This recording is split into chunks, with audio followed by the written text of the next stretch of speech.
सुशासन के राज में सत्ताधारी विधायक की गुंडागर्दी। सहरसा में युवकों की कर दी धुनाई, हंगामे के बाद विधायक पर केस दर्ज। पूरे शरीर में नील पड़ गए हैं, पोर पोर बेरहम पिटाई की गवाही दे रहा है। लेकिन ये करतूत किसने की, वो इसी जख्मी युवक की जुबानी सुनिए। इसमें विधायक नीरज कुमार बबलू छातापुर और उनके 2 बॉडीगार्ड। इसमें विधायक नीरज कुमार बबलू छातापुर और उनके 2 बॉडीगार्ड। ये पांचों युवक गाड़ी से सिमरी बख्तियारपुर से सहरसा लौट रहे थे। पीछे विधायक नीरज कुमार बबलू की गाड़ी थी। पास देने में देरी हुई तो फिर इनकी ये गत कर दी गई। विधायक की गुंडागर्दी के खिलाफ लोगों ने हंगामा और आगजनी शुरू कर दी। तब जाकर पुलिस ने विधायक और उनके 2 बॉडीगार्ड पर केस दर्ज किया। सीएम साहब सुशासन का दावा करते नहीं अघाते, लेकिन उनकी पार्टी के विधायक ही इन दावों को दबंगई के साथ कुचलते दिख रहे हैं। बिहार के एक और सत्ताधारी विधायक की गुंडागर्दी आई सामने। मुजफ्फरपुर में पत्रकार को पीटने के आरोप में केस दर्ज। पत्रकार अजय पांडे के गाल पर सत्ता के सुरूर का तमाचा जड़ा गया है। जब सरकार अपनी ही तो विधायकों के हौसले इतने बुलंद हो जाते हैं कि मीडिया पर हमला करने से भी बाज नहीं आते। पत्रकार अजय पांडे बीजेपी के प्रदेश अध्यक्ष सीपी ठाकुर के प्रेस कॉन्फ्रेंस में पहुंचे थे। यहीं मुजफ्फरपुर नगर के बीजेपी विधायक सुरेश शर्मा भी पहुंचे थे। प्रेस कॉन्फ्रेंस में विधायक जी दबंगई दिखाने लगे तो पत्रकार अजय पांडे ने विरोध किया और फिर इनकी ये गत कर दी गई। पार्टी की मीटिंग में ये सारी बातें करेंगे, कुछ वो मेरे साथ गाली गलौज करने लगे। मैंने प्रेस का वार्ता का बहिष्कार किया। मैं बाहर जैसे ही आया, वो दौड़ते हुए विधायक मेरे पीछे पीछे आए और उनके 2-3 लोगों ने मुझे पकड़ के मेरे साथ मारपीट। मामला सत्ताधारी विधायक का था, इसीलिए पुलिस केस दर्ज करने में खूब आनाकानी की। उधर विधायक पर मुकदमा हुआ तो विधायक की तरफ से अजय पांडे समेत 3 पत्रकारों पर भी केस दर्ज करवा दिया गया है। इस बाबत पत्रकारों ने बैठक कर ये गलत केस हटाने की मांग की। दबंग विधायक पर केस दर्ज तो हो गया है, लेकिन गिरफ्तारी कब होगी, जवाब सुशासन की सरकार के पुलिस के पास भी नहीं है। बीजेपी जेडीयू में तनातनी के बाद अब सीज फायर के संकेत। बड़बोले नेताओं पर कसी गई नकेल। कोई भी वित्त मंत्री होता उसकी यही दुर्गति होती। उसके जगह पर हमको लगता है कि अगर रविशंकर जी को भी बैठा दिया जाए तो इससे बेहतर स्थिति नहीं होती। जेडीयू प्रवक्ता शिवानंद तिवारी के इस्तेवर ने एनडीए गठबंधन में तकरार और बढ़ा दी थी। मामला ऐसा बिगड़ा कि पार्टी अध्यक्ष शरद यादव को दखल देना पड़ा। बिहार के सीएम नीतीश कुमार ने भी पटना में पार्टी नेताओं की क्लास ली और सोच समझकर बोलने को कहा। जेडीयू ने तो लिस्ट भी बना ली कि आखिर पार्टी की तरफ से कौन मीडिया से बोलेगा। बीजेपी से अलग लाइन लेते हुए राष्ट्रपति चुनाव में यूपी उम्मीदवार प्रणब मुखर्जी को सपोर्ट करने के जेडीयू के फैसले से फसाद शुरू हुआ था और फिर सेकुलर पीएम की तरफदारी कर नीतीश ने बीजेपी को और भड़का दिया। नीतीश के मंत्री और बीजेपी नेता गिरिराज सिंह भी बोलते बोलते बहुत बोल गए थे, लेकिन अब जेडीयू ने नरमी के संकेत दिए तो वो भी बोलने से बचने लगे। हम एक अनुशासित कार्यकर्ता हैं, पार्टी का निर्णय सर्वोपरि होता है, इसलिए मैं क्षमा चाहता हूं कि मैं कोई बयान नहीं दूंगा। बड़बोले नेताओं को चुप रहने का संदेश तो मिल गया है, लेकिन सवाल यह है कि एनडीए के रिश्तों से तलखी गई है या नहीं। एनडीए में तनातनी की खबरों से बिहार के उद्योग जगत में खलबली। बदली सियासी परिस्थितियों से निवेशकों की बढ़ी बेचैनी। नीतीश सरकार में बिहार में इंडस्ट्री लगने का दौर शुरू हुआ, लेकिन नरेंद्र मोदी के बहाने जेडीयू बीजेपी में तलखी बढ़ी और बिहार की एनडीए गठबंधन सरकार में गांठ नजर आने लगी तो निवेशक भी सकते में पड़ गए।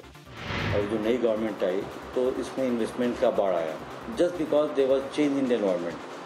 अब जिस हिसाब से इंस्टेबिलिटी का एक दौर आ रहा है, जो पेपर में मीडिया में आप लोग के माध्यम से सुनने को आ रहा है, तो डर तो लगता ही है। तो लॉन्ग टर्म इन्वेस्टर है, उनको ये लगता है कि अब पॉलिटिकल स्टेबिलिटी नहीं है, पता नहीं किसकी सरकार आएगी। मौजूदा सियासी परिस्थितियों में निवेशक की इस आशंका को विशेषज्ञ भी वाजिब मानते हैं।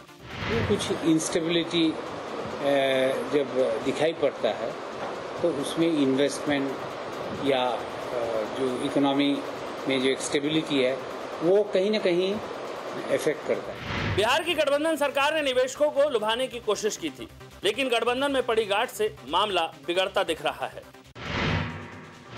अफसर की गाड़ी ने साइकिल सवार को रौंदा तो छिड़ गया संग्राम। किशनगंज में लोगों ने फूंक डाली डीटीओ की जीप। पूरा गुस्सा गाड़ी पर उतरने लगा। ये जीप किशनगंज के जिला परिवहन पदाधिकारी यानी डीटीओ की है। इसी जीप से फिरिंग गोला के पास हाईवे पर साइकिल सवार मजदूर कुचल गया, जिसके बाद लोगों ने कोहराम मचा दिया।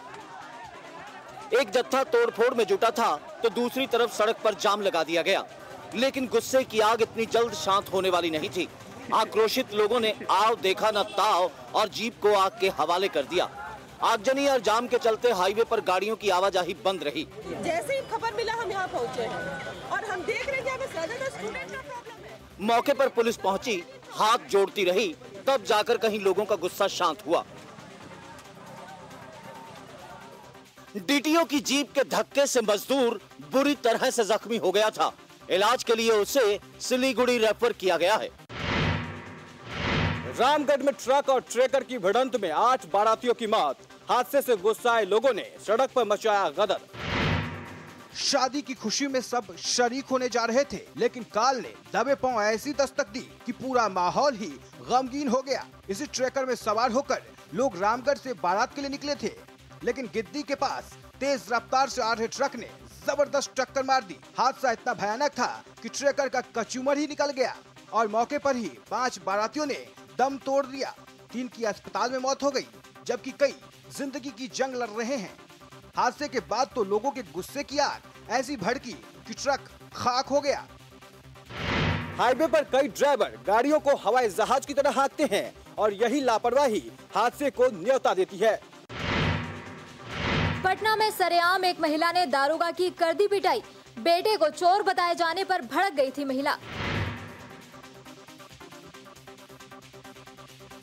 जनाब बचने की तो बहुत कोशिश करते रहे, लेकिन ये महिला तो मानो सारा हिसाब ऑन स्पॉट करने पर तुली हुई थी। कहानी आगे बताए उससे पहले यह जान ले कि यह शख्स सीआईडी का दारोगा रामेश्वर प्रसाद है, जिसे इस महिला ने पीटा और कॉलर पकड़कर घसीटती रही।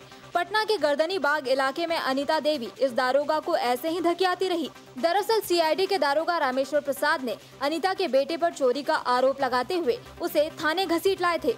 इसी पर अनीता बिफर पड़ी। किसी तरह से पीछा छुड़ाकर दारोगा बाबू भागने लगे तो पीछे पीछे अनीता भी थाने पहुंच गई। गर्दनी बाग थाने में भी अनीता ने सीआईडी दारोगा को खूब भड़काया।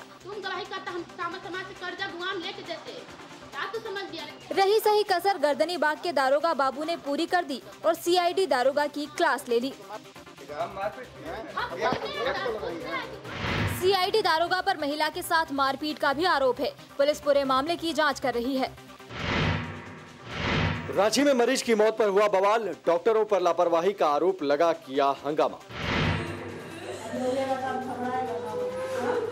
इनके आंसू थमने के नाम नहीं ले रहे, इनका अपना जो चला गया है। रांची के कांटा टोली के रहने वाले नवाब आलम का गुरु नानक अस्पताल में ऑपरेशन हुआ था। इसके बाद उसे दर्द हुआ और अचानक मौत हो गई। इसके बाद गुस्साए परिजनों ने डॉक्टरों पर लापरवाही का आरोप लगाते हुए अस्पताल में हंगामा कर दिया।